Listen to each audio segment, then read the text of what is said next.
Hey there, welcome to the Mental Perk podcast. I'm Karla Hutcherson, licensed professional counselor. And I'm Brandi Mock, entrepreneur, author, and community leader. And we're here to talk about real people, real issues, and real talk. Welcome back to the Mental Perk. We're excited to have Jenna Ryan. She's an entrepreneur, an online influencer, and a Dallas real estate agent. Jenna is also well known due to her participation in the January 6th protest back in 2020. Due to her online activity and participation in the January 6th activities, she experienced a lot of cancel culture and social media harassment. And so we welcome Jenna today to kind of tell us about her journey, what she's doing now, how she's recovered from that. And through her challenges, Jenna is thriving and finding her way back from very traumatic events. Welcome, Jenna. Hi. How are y'all doing? Yeah. Hey, we're so glad to have you. I know that this is such a big topic, and we've just been through a really huge history-changing election this past week. Absolutely. So, you know, and I change. think it's interesting just all the changes that have happened in 4 years, right. You know? And so I know that you've also experienced a lot of changes in the last 4 years. Mm-hmm. Tell us a little bit about you. What do you do? What are you about? What do you do as you're recovering from all of this and really working to get your career back on track after going through such a traumatic event? Thank you for asking. Okay, that's a lot. What do? You just put one foot in front of the other. I found myself, like you say, canceled from society after not even really realizing I was a part of what I was about to be a part of. And it was I have a lot of unresolved things that are working themselves out now, still in the political sphere. And it's just fast. Like right now is incredible for me because the person I was protesting for is now in power. Mm-hmm. And so he's going and we're getting pardons and we're getting all sorts of things done for us that would have never happened. So I have a lot of joy. I mean, not joy per se, but it's just like that feeling of just injustice for me in my life. I like how you say injustice for you, but not revenge, because your whole motive isn't revenge. Your correct motive is to try to get people to hear your side of the story. That's very true. I don't really want revenge. That's not a very healthy way to look at things. But I think people look at it that way. They do. Yeah, or they're fearful that people that participated in those things are going to come back and want revenge. Yes, and that's interesting because that is something that's on the top of my mind. It's kind of still processing, but I definitely don't want I want everything to be on the up and up. Mm-hmm. Like I said, there's no healing without coming to conscious. Mm-hmm. I would like everything that was incorrect to be corrected. Transparency. Correct. I think it'd be really interesting to go back to your frame of mind at that time. Yes. Because I feel like you, just from reading some of the stuff that you wrote or posted at that time, you were going there because you were passionate about your candidate and you wanted to support him because you thought he was wrongly put in the situation where he didn't win. Well, I don't want to offend any of your listeners because I just want everybody to know that I'm not, somebody who looks down on anyone for their views. Mm-hmm. If you don't believe as I believe, I'm fine. I have all kinds of friends of every culture, every race, every sexual orientation. I'm not judging anyone here. Exactly. And it's important that I get the same respect back, hopefully from the audience. I hope that you guys can see me as a human being with rights and rights to feel the way I feel. And so I was not down there for Trump. Okay. None of us were. We weren't even carrying Trump flags per se. Now we were there to support Trump. And there were some people that were there specifically. It's hard. I'm trying to kind of give like it's not necessarily what you're going to see on the news. Mm-hmm. Just our feeling was we were so hurt by what happened. We love Trump and we had the 45 hats on. You could buy them there. But most of us were there because of America. We were there to stand up for our free speech. We were there to stand up for our First Amendment rights, to tell these people in Congress, no more. We know what's going on in there. We know there's corruption. We saw what happened, what we saw happen.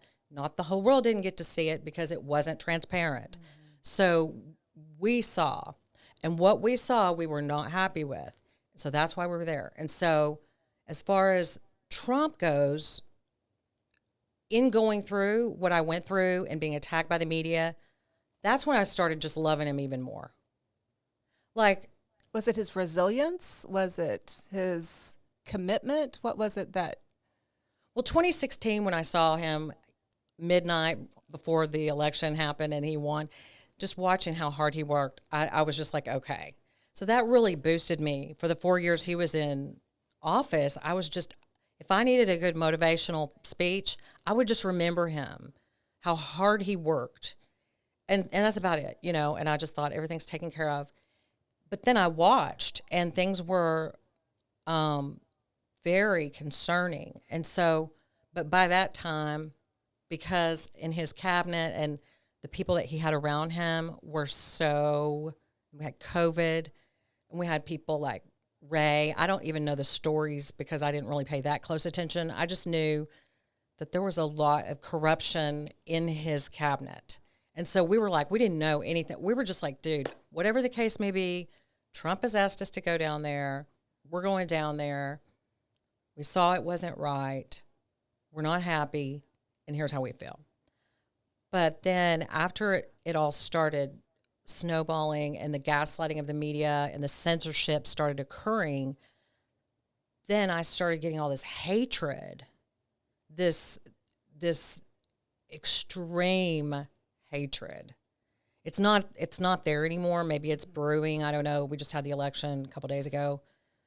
But the hatred that I received, and that's whenever I started, well, I still was, you know, you get disoriented. But I think we have to go back to the fact that when you were there, your intention was never for violence. Oh. It was never for just to exercise destruction. freedom of speech. You were trying to exercise your freedom of speech from what you've told us. And again, I want the audience to know that this is Jenna's story. This is her perspective. Right. No one is trying to say one thing or another, but this is her perspective and her story told from her perspective. Well, and I think it's important for all of our listeners to understand that freedom of speech applies goes to every everybody. direction. Correct. So, you know, her story is how she feels that Yes. things were perceived.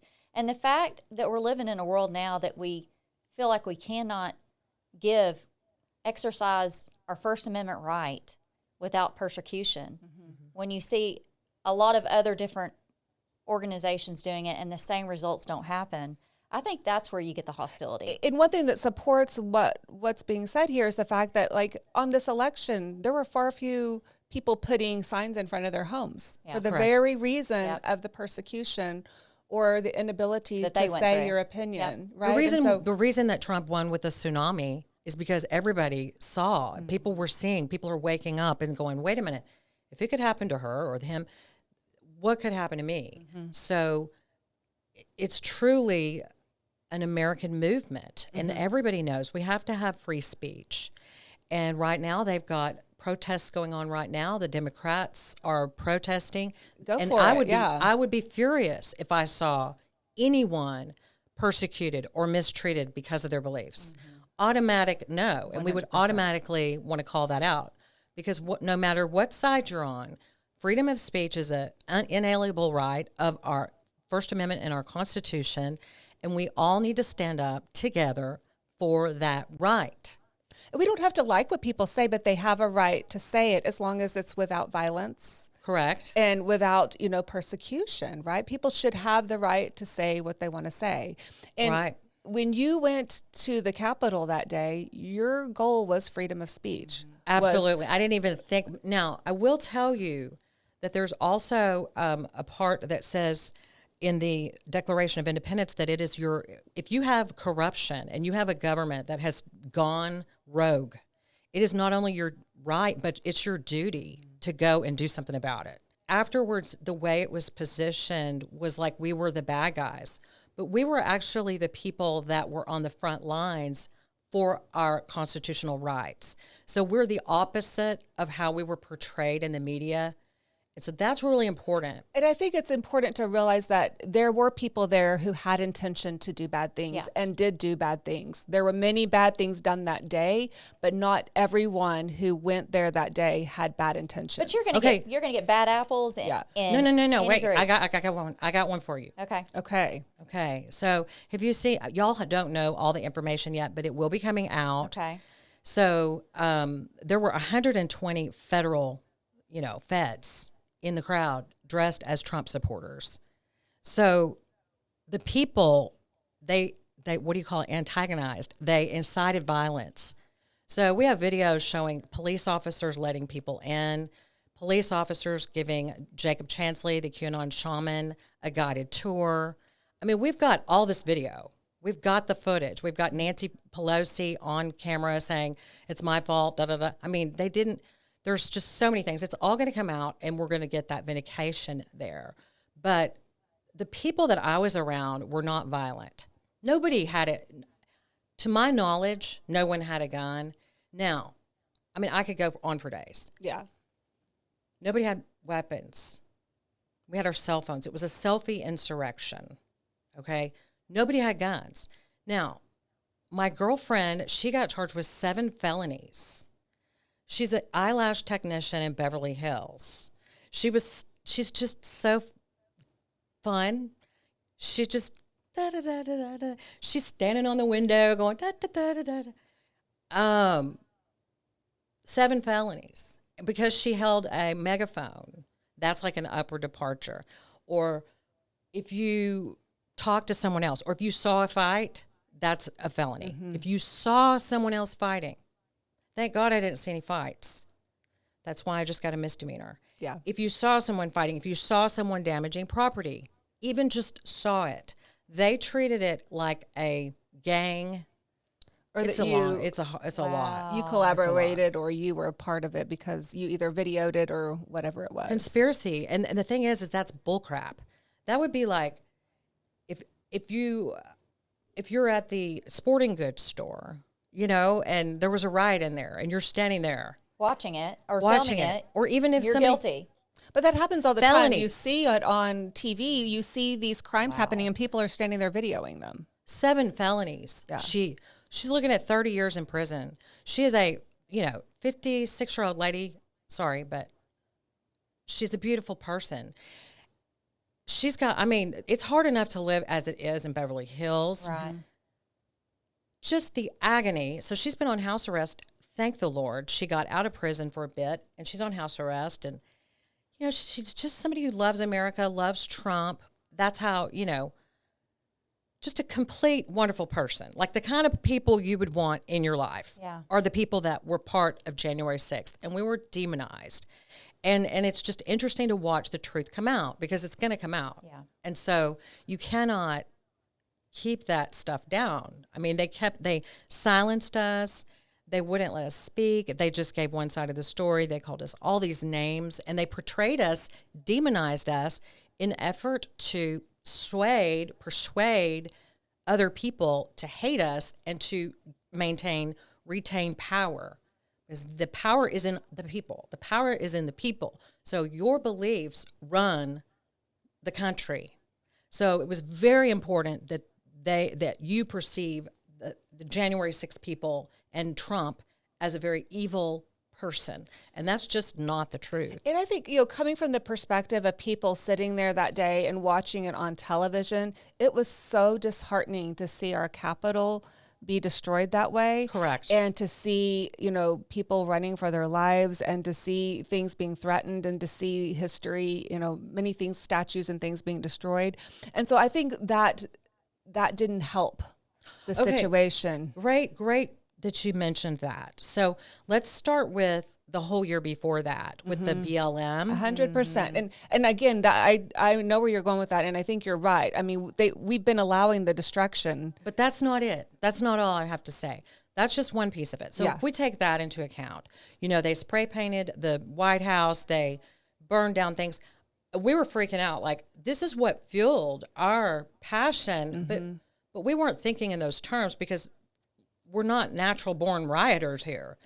Now, if you have 120 federal agents in a crowd, inciting a crowd, and you're able to show those agents doing things, like those agents were like, anyway, my friend repeated something that someone said, and we don't know if he was a Fed or not, and now she's got a bigger felony. So basically, whenever you have a mob mentality, okay? I was about to point that out too. Mob mentality drives you to do things you wouldn't normally do. Correct. It drives you, it takes you down a couple of levels of intelligence. Mob mentality. I read a book about it after this happened because I was like, what happened? Yeah. What was that about? Like, what was that? Yeah. So I had to read a book all about mob mentality. So you really have a down, you go with the mob. Like if you've got people inciting violence. Now, there wasn't really any violence. Mm-hmm. Like I've got people that were in prison or are in prison now, and they've proven in court that the knife, the policeman, there's all sorts of stuff that needs to come out. So I would say it was a non-violent, peaceful protest, and there were a few violent feds in there who damaged property. And then some of the people who maybe had their mentality lowered at the moment might have done copycat actions. But nobody went there we were like standing out. I've got video, chilling. It's the most beautiful people you've ever seen, like normal. And then whenever you have, and then it was like, okay, yeah, we are mad. They just certified the election. We felt the election was rigged. And I think eventually that's coming out very soon. And so we'll be able to be vindicated, and because the message has been silenced. But what if it was rigged? Then what would you think about what we did? Did we do the right thing or did we not? And then also, so I saw a broken window, okay? I'm out on the Capitol steps looking at a sea of red, white, and blue, and I'm just like, oh my gosh. And in my mind, it felt like a set, felt like a movie set. I was like, they want us here. That was in some part of my brain that doesn't come to the surface. Mm-hmm. But looking back, I was thinking, why do they have that there? And just things that were very interesting. And there was no guards or anything. So you felt like it was staged almost. I felt like it was staged. Okay. And so I'm looking at the sea of people. I feel like something about it was staged. I felt that like 10 times. Then I turn around and I look at this guy. And we'd already heard, sorry, it's a very complex story. We'd already heard in the crowd, there's feds here. There's feds here. Watch out for feds. They're bad. They're going to do things to make us look bad. So you've got that going on. I've never even been to Washington, D.C. And I'm standing on the steps looking at the crowd. And then I see this guy out of the corner of my eye, and he has the look of a Cheshire cat. And I'm like, he's not with us. Or what is he doing? Okay. He had just broken the window I didn't see him, thank God, because had I seen him, I would have gotten a felony or worse. Yeah. I would have gotten worse prison or something bad would happen. Thank God. So I was like, and I looked around at the window and I go, oh my gosh, that's the Capitol window and it's broken. And did that like send you in a totally different place? I was like, oh my God, this is the Capitol. I was like looking at it, and the curtains were blowing, and I was like, someone was in there. I mean, somebody works there. Like there was a child's drawing, and I was like, this is history. I can't believe what I'm looking at right now.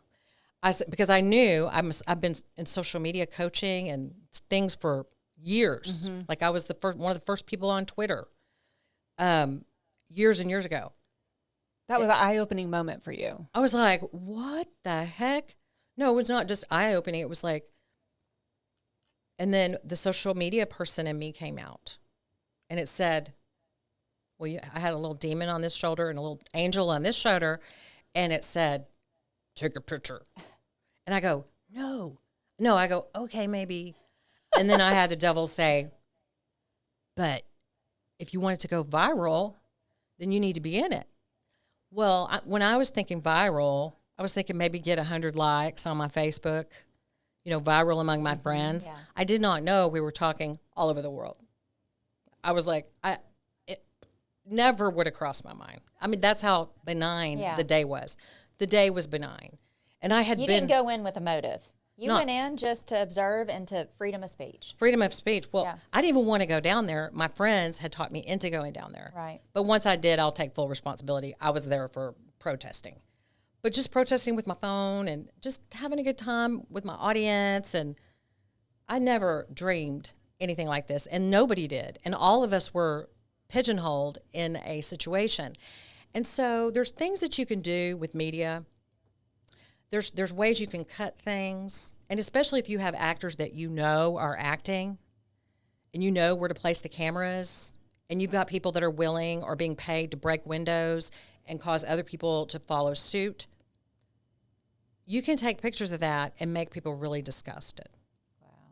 And we're talking a full-on scheme, a full-on smear campaign. There was a purpose to this, and I was a part of a movie I did not know I was in. So did I act the part? Yeah. So anyway, the devil said, well, I can't take that photo.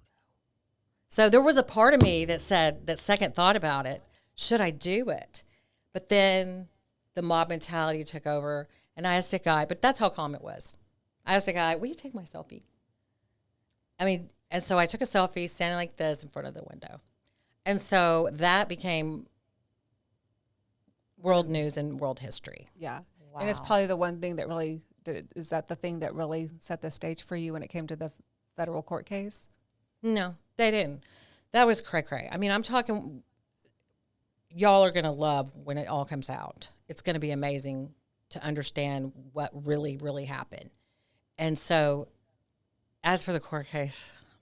So what was the time period? You go there, you come back, because, we saw all this. I'll be honest with you. I didn't follow a lot of it afterwards. It was like headline news, and then, there's several people that still like to talk about it. Yeah, I mean, it was a lot of shock value, but they don't talk about any of the other shock values from other organizations that do worse, 10 times worse to me, okay? But my question to you is, what was the time period between that incident and then would they come to your door? Did they come knocking on your door? Did they come to your office? What happened there? Well, basically, Roseanne said it best the other day at the Tucker Carlson event in Fort Worth. Okay. She said this was a staged insurrection in order to distract from the fact that they stole the election. Okay. So I think everybody's going to find that out eventually. So you're asking what happened. So I'm flying back on my friend's jet, and my phone is ringing, and it's all this media. And I'm like, I don't want to talk to anybody. I was kind of embarrassed. Yeah. It was very humiliating. I mean, it was just like, okay, I can't believe anybody saw that. It was a very odd feeling. And then they decided through this process to use me as like the figurehead of the January 6th thing. So it was Jacob Chansley, but I got more press than anybody else in the whole thing because I've been in social media for years. I already had a radio show on iHeart. I already had, well, also because, I don't know, but it happened. So then I got attacked by the entire world. So the weight of the world came on my shoulders in this on Twitter. I'm like, I don't know what's going on. I'm like, oh my gosh. I'm like, well, if y'all want to help, oh no. And they're like, send her to prison. Send her to prison. I was like, what? FBI, we found her. Here she is. I'm like, I'm here. They're never going to do anything for. And here you're a business owner. You're trying to, make a living, and all of this is coming crashing down. 20 years in the business. It's 20 years in business in Dallas with a great reputation. And it's January when my business starts up. You start going. I'm single. I'm totally independent. I don't have anybody supporting me. And I've got thousands of people, and then PayPal cancels me publicly, calls CBS News. We're canceling Jenna Ryan, real estate agent Jenna Ryan, which makes everybody scared of me. And so then the next day, and within 1 hour, it's on CBS, it's on NBC, it's Washington Post, New York Post. Then I'm looking at the news. I'm just like going, my eyes were like, what the? It's like India News, India Times. It's in Philippines. And this is just within hours. Within 1 hour. And I was mortified because it was my finances. Yeah. And I was like, I'm a businesswoman. How am I going to sell? The next day after that happened, I was kicked off all social platforms except for Twitter. They kept me on there to make fun of me, I guess. I don't know.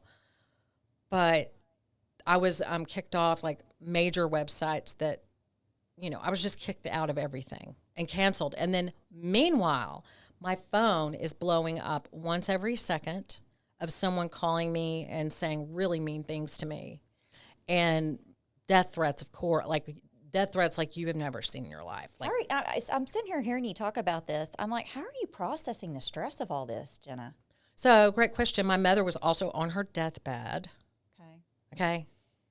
So, thank God she died before I found out I was going to prison. And the way I dealt with it in the beginning was I thought this is a joke. Like, no, I'm not going, like the FBI is not going to come get me. Y'all are being ridiculous. Wow. There's no, because I you didn't do were really anything. in denial at that point because I didn't do anything. You didn't feel like you had done anything. No, I wrong. hadn't. Like, I had not. Like, I walked in, walked out with a cop. What is wrong with that? That's not illegal. Like, if it was wrong, he should have arrested you right then. Right. You don't go and get some girl and then take her picture and put a red circle around it and plaster. But you know what? I have decided part of the way I cope is I can't convince anyone anything. Right. You know the truth. I know what I did. I know what I went through, and it's up to the person. I can't prove myself. Mm-hmm. I know who I am. Mm-hmm. And so that's what happened. And everybody will always have their own opinions about what happened, but I know that I didn't do anything. So that's but the only time that I had to admit I did something was whenever I went to the court, because if I didn't say something, they were going to throw me in prison much longer than 60 days. And the fact that they put me in prison for 60 days was just because of a tweet. They were like, it was a complete witch hunt. What'd you tweet? I'm not going to go there. I'm going to talk about it. Okay. But I was, it just has to do with back and forth, and people were attacking me. And I didn't know, I didn't have a publicist. Yeah. I didn't have, my mom died, You were going through a lot of trauma. You were spiraling. Yeah. There was a lot of things going on in your life. I don't know how I'd handle And any in of that moment, you wrote a tweet that you... No, I responded to somebody who's saying, you're going to jail. I said, I'm sorry. And everybody had been calling me, you're a racist. You're a white, blah, blah, blah, blah. Okay? So I said, I'm sorry, I'm white. But I said it to the guy. So the next day, CNN says, Jenna's not going to prison because she's white. But I had just been told I wasn't going to have to go to prison by my lawyer. And then, so I was like, no, I'm not going to prison. So they just used whatever they could. Yeah. And that's the only avenue. And so I didn't have any conservative support. I didn't have any support in terms of the media. And I became world infamous overnight. So that's a good question, though, because being that you did that, did you have anybody reach out to you from the Republican side, the party, and say, hey? Absolutely not. Okay. And that's a problem. That's a good thing I need to bring up, because I'm getting to bring up all my stuff. I'm like, no more income tax for self-employed, please. I mean, they're doing everything. It's going to be nice. I'm going to say, if somebody gets attacked by the media, please send them a publicist. Yeah. But the whole thing is nobody wanted to be associated with anybody. That was, yes, because all of the people that were in Washington that day were villainized.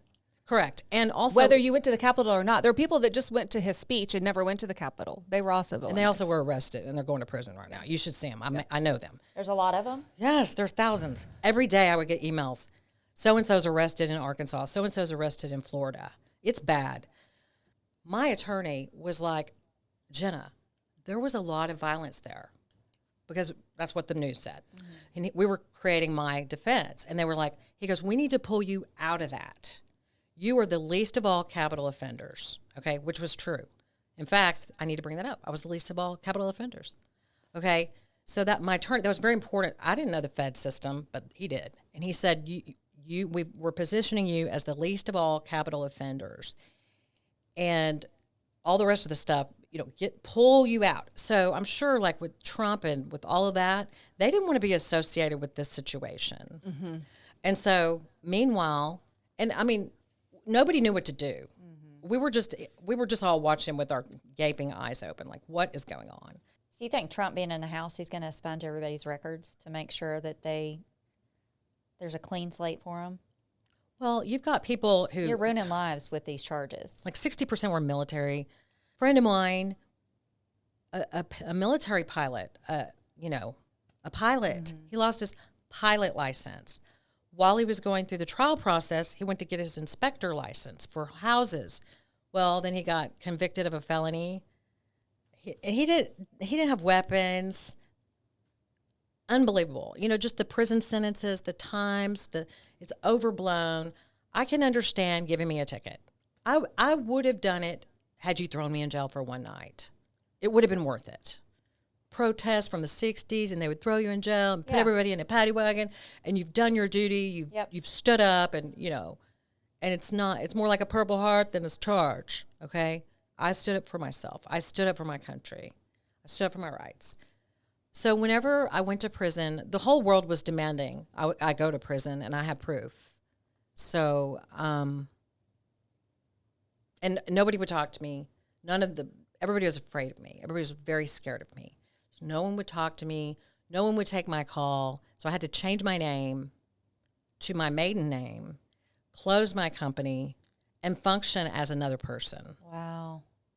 Okay. And that was horrible. And I was just like, oh my God, this is horrific. And then as soon as the media found out that I did that, they wrote articles, oh, she's going by Jennifer Rogers. And they really wanted to take my business. And there were thousands of... They wanted to destroy you.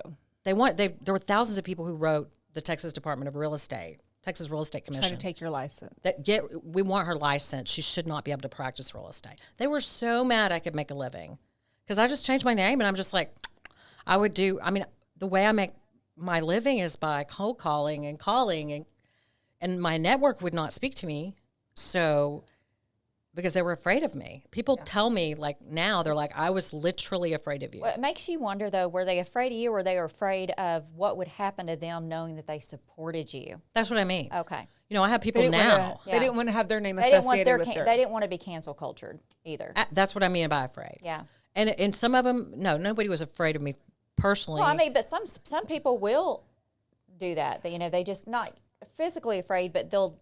And that's what we were just saying. They'll disassociate because of the fear of retribution, because they're friends with you, that kind of thing. Which that had to have been so hard for you. Yeah, it was very difficult. I did have a lot of people that would come to me and say, "We're behind you. We just can't tell you. We're behind you." So I'd be like, "Oh." And we get back to the freedom of speech that people shouldn't be afraid to support somebody going through a rough time. Right. But I was being canceled from the banking system. Yeah. And they were making it very clear. And they used me as an example. You had Shelley Luther, who was the hairdresser who went to jail for, and now she just ran for Texas district. She's a senator or, I don't know, Congress. So they didn't want another Shelley Luther out of this. They didn't want that. They didn't want me to become a conservative hero. They had to smear my name in the mud to make sure that I was completely silenced. And anyone that tried to stand up knew that if you do that, you're going to have some serious consequences. Your life, your livelihood. It's a very traumatic event, what you've been through. How are you getting to the other side of it? How have you kept your mental health in check? What challenges have you been through this whole situation, and how have you found the wherewithal to keep going? Okay, and so I am a childhood trauma survivor. So I have been through significant trauma my whole life. Yeah. Been through significant trauma, complex trauma. And then I've also done a ton of therapy and a ton of inner healing and inner work. So what I did was, I remember thinking to myself, and I have faith in God. The Lord helped me. Like, I have such an understanding of God's grace and how if people are coming against you like this, it's all going to come back. Like, this is for a reason. And I was like, oh my gosh, what reason is this? But I knew it had to be a big reason because this was a big ordeal. So through the process, I remember going, I can't believe this is happening. And I would be like, but you know what? The healing that I've experienced from my situation, my mental health, the healing that I've experienced, this is nothing. All this trauma being all over the media, all of these horrible things, these lies, is nothing compared to being harmed as a child and overcoming that. Wow. Once you can overcome that, once you can experience the healing and release and the joy of knowing who you really are, and not being afraid, and dealing with shame and feeling your feelings and all of the things that you have to do to become an actualized person, the joy that you get in going through the healing process is so strong that it carries you through and helps you to be resilient, even in crazy, crazy situations. So nothing was as bad. So every time I would think this is horrible, I just look back and go, look what you've done. We've come out of the hell. You used a positive comparison, which is Perhaps. a skill in working through trauma. Yeah. I mean, it's 1,000 positive comparisons. Yes, it was a lot. And a lot of times I would break, and, I didn't have a lot of things that someone who might have been more supported would have had. So when you go through trauma in your childhood, you are not able to get the support. You don't know where to get it. You don't have boundaries. You're a child. You're a child. And when you don't have someone advocating for you. You don't have, it's you against the world. Yeah. And all I had was, for example, I allowed people to come into my life. Like looking back, someone reached out to me recently that I had allowed this lady, because I'm all, everywhere, and you become like a lightning rod for all sorts of people. I didn't have any boundaries. All I knew is I was by myself. And I don't care if the Wicked Witch of the West came into I would probably give her a hug, because I was in bad shape. My mom was passing. You were very alone, very isolated. Very isolated, like complete isolation.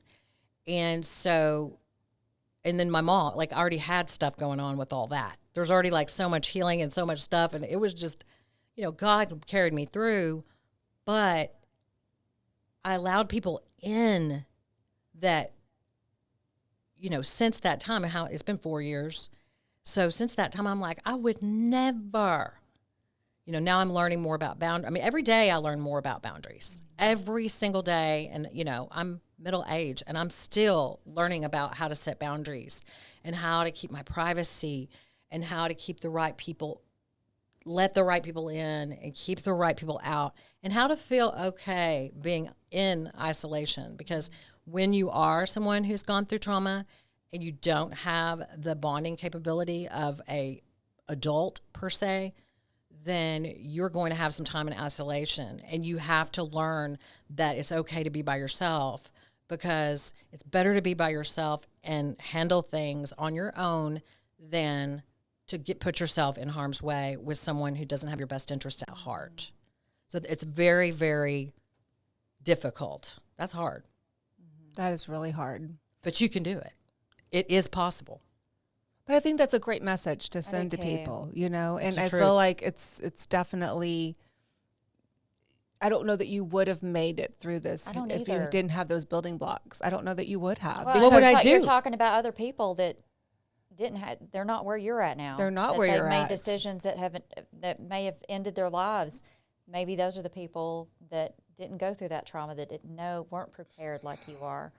And then you think about, I'm just hearing you talk, and I'm thinking all the isolation stuff, and then, literally your saving grace was probably what you went through as a child. I know, right? because I think it's kept you from spiraling to a very deep, dark place. It made you tougher, more resilient, though you didn't expect this outcome. But then I start thinking about, I'm sitting here hearing you talk, and I'm thinking about all these other people that probably didn't go through that kind of trauma.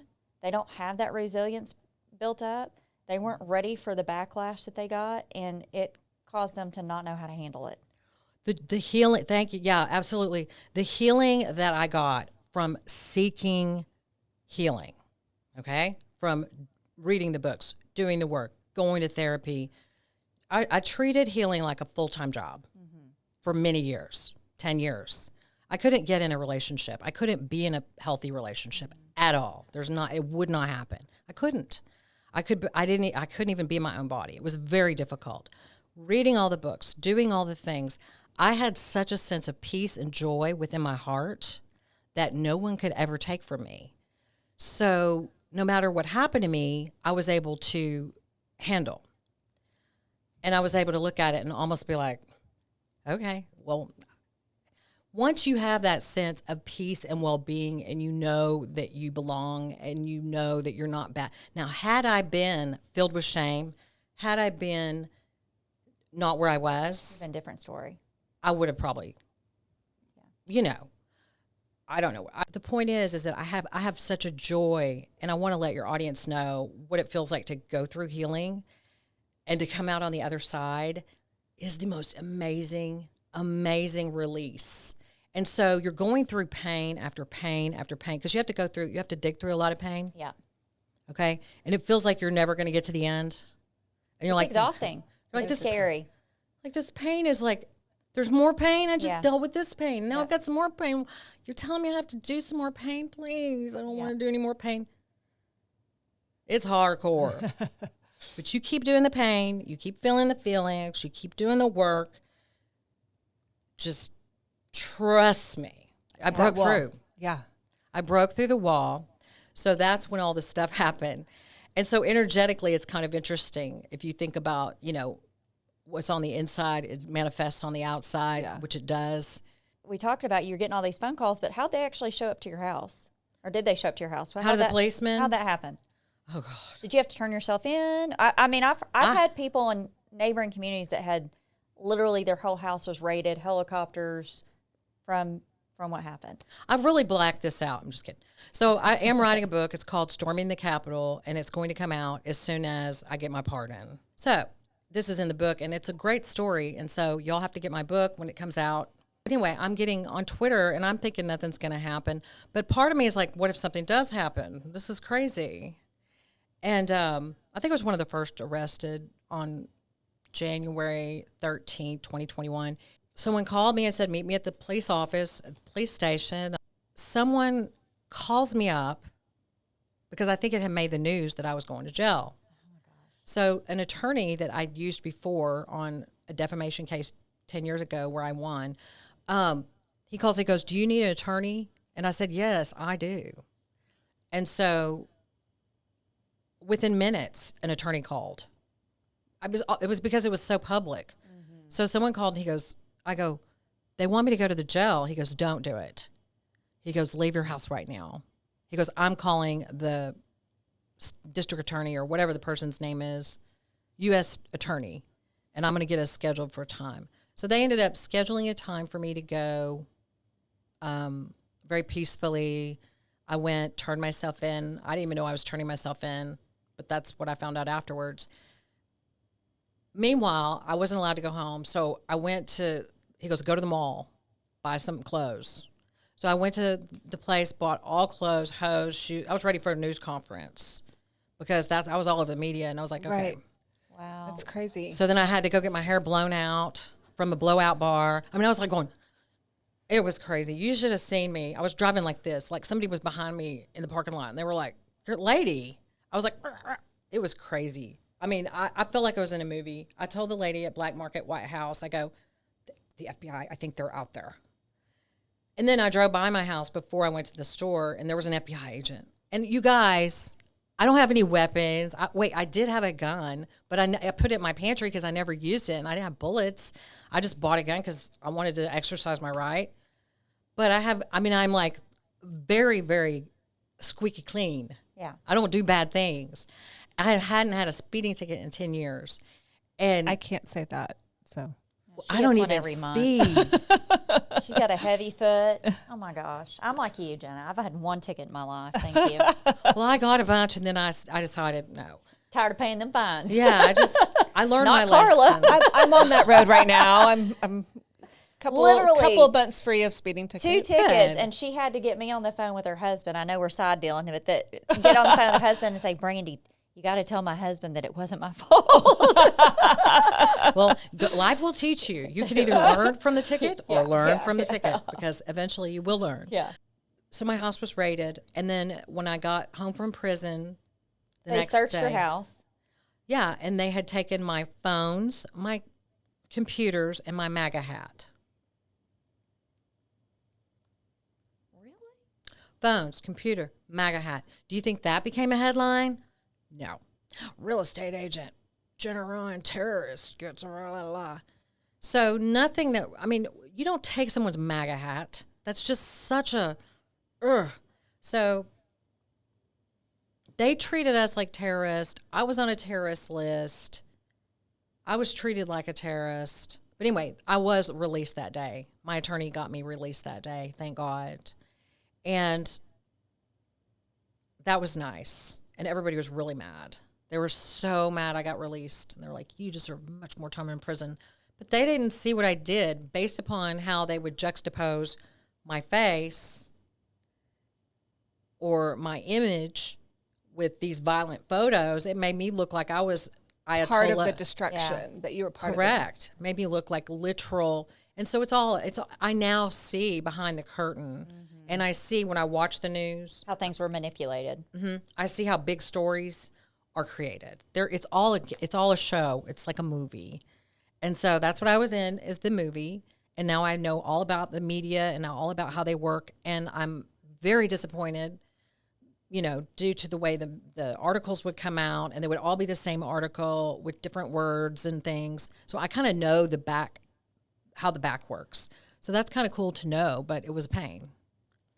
So that's how, that was just a complete, and then the feds were outside my house in a black van, and they had mowed down some trees so they could see my front door. So I had I'm Jenna Ryan, and I've got a feds outside, and you have no violent criminal past. No. Yeah. No. I'm just a real estate agent trying to survive. My mom passed in July. That was a lot. That was a whole, we were like super duper close. This is not just any mother-daughter relationship. Were you even able to process the loss of your mom with everything you're going through? Well, that is a great question to answer here in this format, because I had already grieved the loss of my mom during the healing phase. Okay? So when my mom passed, it wasn't as heavy as it would be for an ordinary person who didn't already go through so much healing. Okay? So I had 10 years of therapy and healing, of mourning and grief. And I told her that. I said, Mom, I've already, that's how close we were. Like, I told her, I could tell her anything and she would understand. And it was this beautiful relationship, but it was very complex and very traumatic things happened. In my healing process, what I had to end up doing in order to self-actualize is I had to look at the relationship in a new way. So I had to detach. Got it. So when you detach, like I didn't have a choice. So it's not an evil thing. Y'all know this, you're therapists. No, it's healthy. I had to completely detach. And it was hard, and I went through all that. It was very difficult to detach from my mother, whom I adored. We were completely one clump. So I had detached. So whenever she passed, I'd already detached. And I'd already had support. You're preparing for it. Yeah. I already had mental health support for this. So I was able to do it and be really strong about it. But it was still an overwhelming experience not to have her, because she was the only support I had. Yeah. So even to this day, like, every day I get stronger, but it's just learning to walk on your own 2 feet and not rely on her. Like, I have to constantly remind myself that I can do this on my own, that I don't need anybody's approval, that I've got this. There's just all this healing that has to be done. So as far as the grief for me was 10 years before I'm talking deep depression and barely been able to walk some days of extreme pain. But coming out on the other side of the extreme pain, emotional pain, after I went through it all, then I was free. I was set free. So it was this joy. And I was like, oh, so this is what's on the other side of that pain. This is awesome. I really like this. I love your point there, because I want the audience to understand that no matter what we're going through and we keep hitting that wall of pain, yes, there's so much on the other side of it that you got to get to. And it's temporary. Yes. I say temporary. 10 years of pain is not temporary. No. But in the grand scheme of your life, in the grand scheme, it is temporary. And when you get that feeling of the release, anything that comes ahead of you from that moment on that's going to be hard, there's a release in sight. Correct. So, I mean, that's probably why you process things the way you did so well. I know the traumatic event as a child. I know anything you go through as a child, as you get older, it'll either make or break you. Correct. And I think it definitely made you gave Jenna the resilience she needed to get through this horrible event that you've had to go through, girl. That's just hard even thinking that I would be resilient, because I have You gone are through resilient. so much. I don't care what anybody says. that She way, is resilient. She's a tough If cookie. you You're put that a with cookie. my name, like that to me would be a miracle. Well, it's a because miracle then, it's not. because- It's because I had to work so hard. So yeah, so you just keep hitting up against the pain, and I would have little breakthroughs. And the breakthrough, I would remind myself, okay, I feel this much better. What if I could get just this much better, and then this much better? Okay, then after all the pain and the shame was dealt with, then I had to come into dealing with the negative core beliefs, which was a beating. Oh, yes. Those are hard to get through. It takes a lot of time to untwist those things. An extreme, it's very long and very twisted, like you say, and then dealing with those negative core beliefs, and then, doing all that work while all this is happening. Learning how to trust. I need help with that one. Let's sign up. Her therapist is still working on that. Yeah, that's not done yet. But I am at a good place for whatever's next. And I'm also, that's probably where I am, learning how to trust. Jenna, tell us what you've done with this experience. How are you using it right now to rebuild? So I just have a message, that everything I've been through, I believe I've gone through for a reason, to help others. And not because I feel like I need to be useful, but because I'm just passionate. Because I know if somebody had told me when I was in the middle of that, feeling like, why am I doing this? If I had somebody that could give me a little bit of hope, it might have gotten me down the road a little farther. So I'm passionate about that message. And I know some things now that I had, everybody likes to share what they know. Mm-hmm. And so now I'm a performer per se, or creator. So I like to create content like this podcast. I like to write. And so right now I just happen to be, on the world stage of politics. And I didn't ask for this thug life. It found me because I was passionate about rights. Mm-hmm. I went to the Capitol, and then now here I find myself. And so I'm, getting millions of views on TikTok at Real Jenna Ryan. Come follow me, everybody. If you like politics.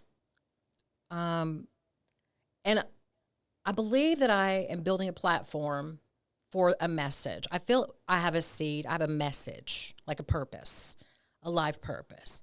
And I believe that all of these things that have happened are to get out this message. I don't know if that's crazy, but I feel it with everything within me.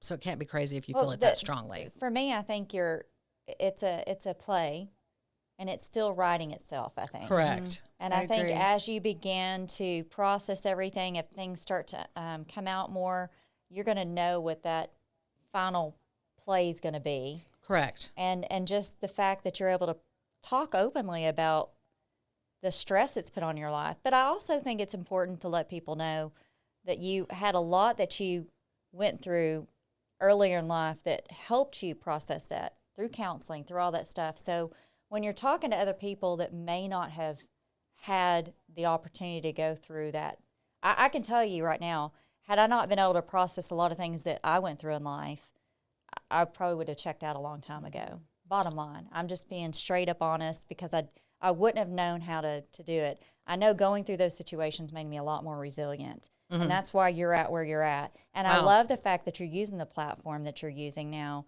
not to tell people. You're literally telling people you're going to go through this. Well, the platform that got her in trouble is the platform that's going to save her. Yeah. I love it, though. Isn't that interesting? Yeah. You It's just such a could have chosen, turnaround. Jenna, really easily. You could have chosen to get off everything and to just hate. hide. You could have chosen to be resentful. You could have chosen to a lot of things. But you've chosen. It's a choice. Okay. You've chosen to make something positive out of this. And I want the audience to know that they feel like all of from January 6th was full of hate. But I want you It to know if wasn't. you I get don't to feel know this it woman, at there's no all. hate. I don't No. feel hate in her. No, she was on Yeah. a mission to voice her voice. Yes. Which Right. everyone has the right to do. And I think there's a big push for that right now is because of all of these things that have happened over the last 10 years, there is a push to really pull in that freedom of speech. Well, and you and I talked for about people to this. be able to have that We right. talked about this and not not too have long to ago. worry Yeah. about what's going to happen to them if they speak their voice. Right. You know what? What?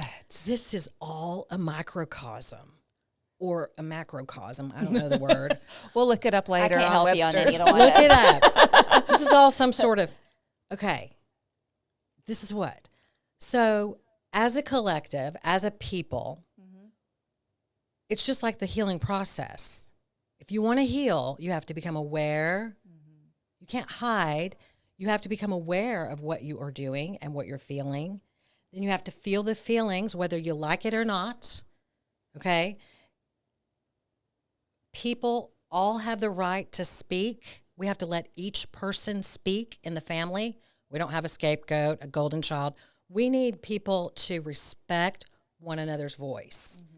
Respect the voice of others. See the truth. Don't censor the truth. Open up to the truth, even if you don't like it. What if you're wrong? What if the people were just normal people? What if the media has tricked you? What if I'm wrong? What if, I did a bad thing? Maybe there's somewhere in the middle. But whatever the case may be, instead of this black and white polarities. Life is not black and white. No. There's a lot of in between, a lot of gray. A lot of gray. So it's like that's what we're calling for.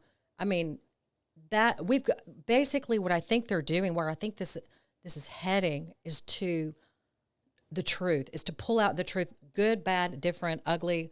Look at, clean out the closet. How do we fix this for the future?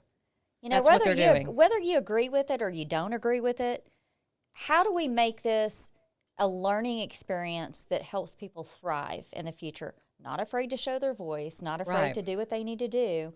But because literally it's scary thinking that your voice could be shut down. Well, I so think that's the easily. purpose of history, is for us to learn. Right. This is a historical But moment. we try to get rid of history. We already talked about that. Right. But we can't, because history is there for us to learn from, so we Right, don't not to repeat repeat the it. same That's right. mistakes. And so I feel Right. like we don't want to shut down history. No. Right. We don't. This is a historical event. The past 3 elections have been historical events, like Right. elections like you've never seen before. Right. So I think all of this is a part of history, and we have to grow and learn from it. I feel like that's the important part. You're and if we right. shut it down, we can't learn from it.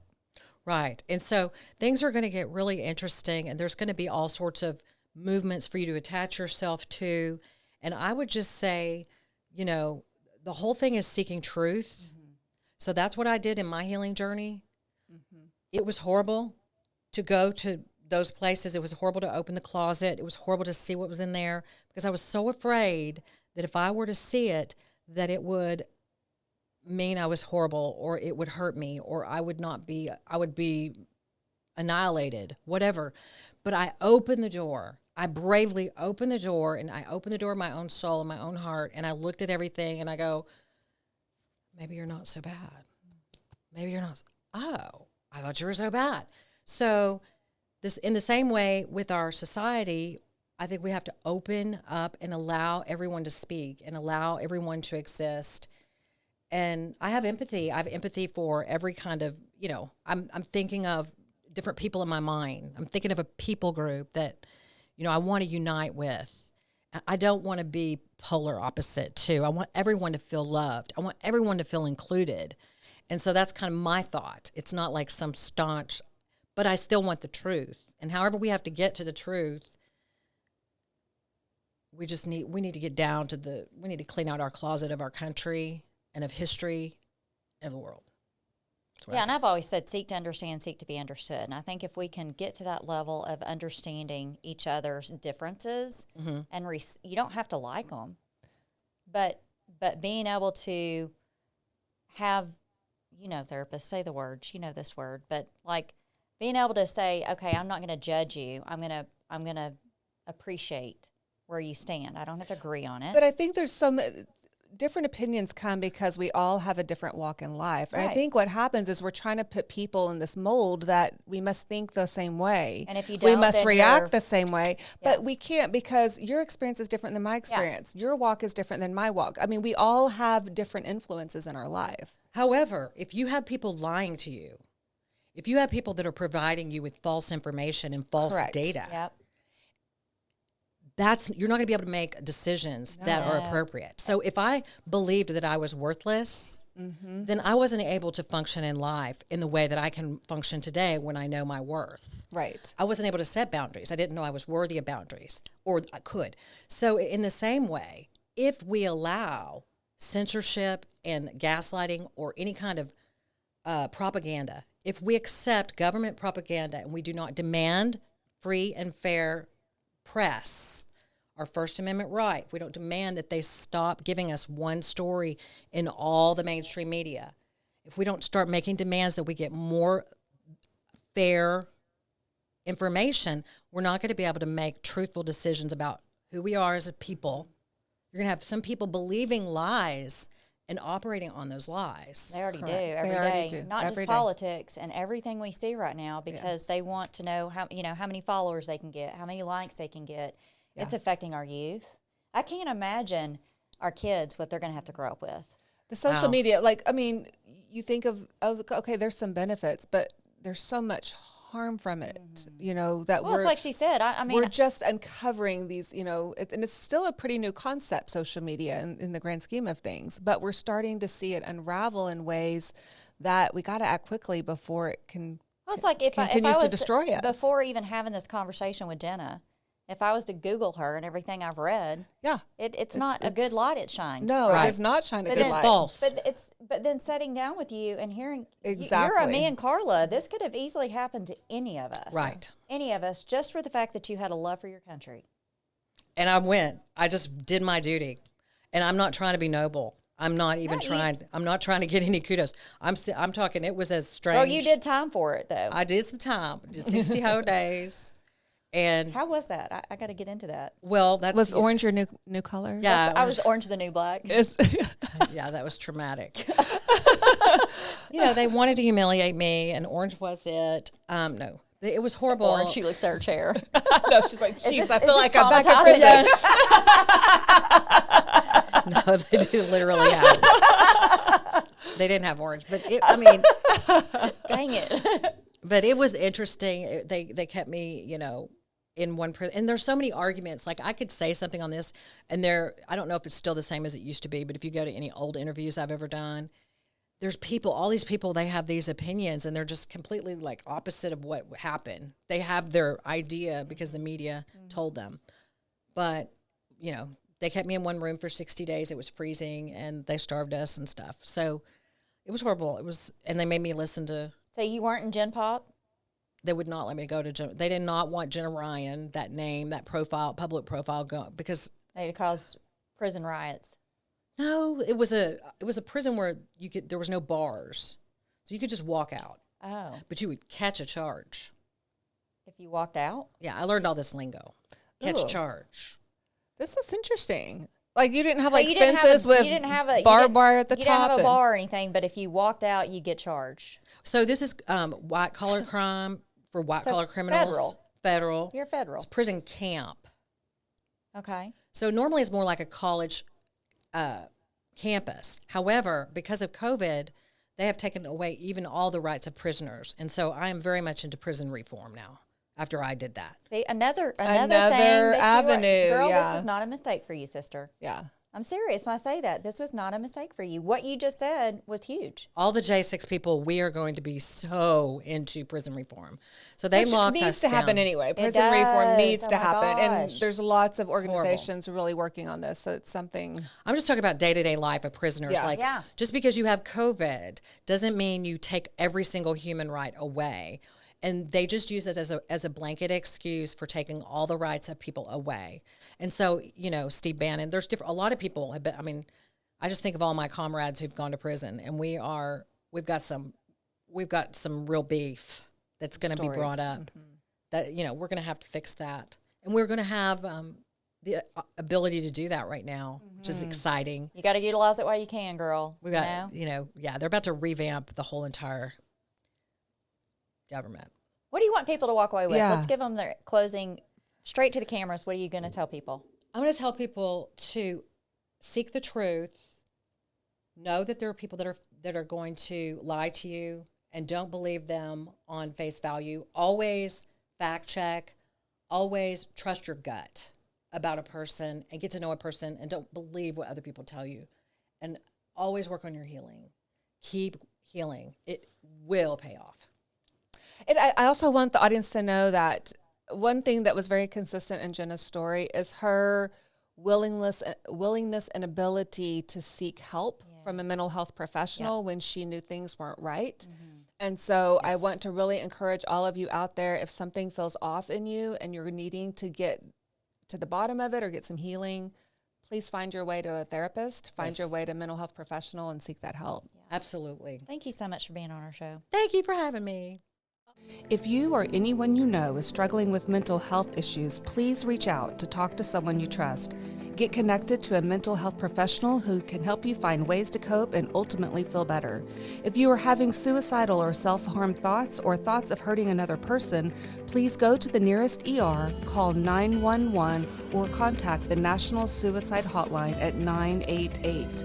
Thank you for tuning in to Mental Perk. We hope our talk today highlighted real people working through real issues based on mental health. Our goal at Mental Perk is to make sure every one of you knows you're worthy. We're in this together.